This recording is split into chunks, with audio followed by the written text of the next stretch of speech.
না, এরকম হতেই পারে না। Order order order. It's a clear case your honour. এই প্রপার্টি মোহাম্মদ হাশিম 1,90,00,000 টাকা দিয়ে মোহাম্মদ সুরজকে বিক্রি করে দিয়েছে। হ্যাঁ জোসেফ, অনেক কষ্টে প্রপার্টিটা আমি কিনেছি। অবজেকশন মিলর্ড, ওই প্রপার্টি হস্তান্তরের ওই রেজিস্ট্রেশন কোনো নথিবদ্ধ নাই। ও আচ্ছা। ডিট তো আছে জোসেফ। আরে উকিল সাহেবা দেখান না। ইয়েস মিলর্ড, ডিড তো হয়েছে, পুরো টাকাও পেমেন্ট হয়েছে।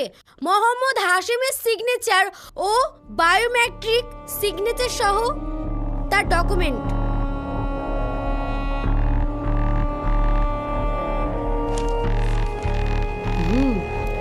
তাই তো দেখছি, প্রায় 6 মাস আগের ডেট। তাহলে ফুল পেমেন্ট হওয়া সত্ত্বেও রেজিস্ট্রেশন হয়নি কেন?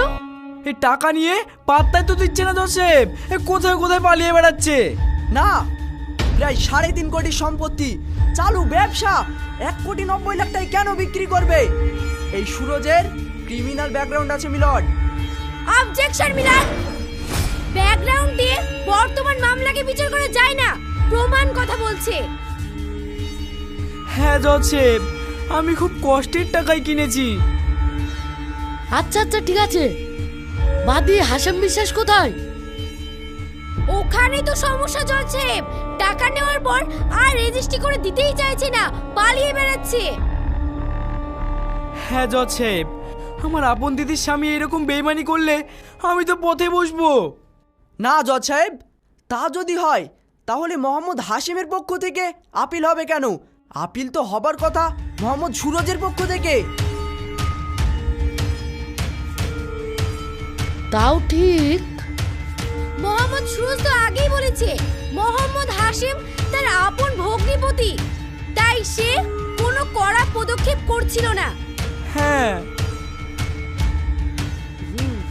পুলিশকে নির্দেশ দেওয়া হচ্ছে যে যত তাড়াতাড়ি সম্ভব। একটু সময় দিন মিলট, ওরা হয়তো কোনো কারণে পথে আটকে গেছে।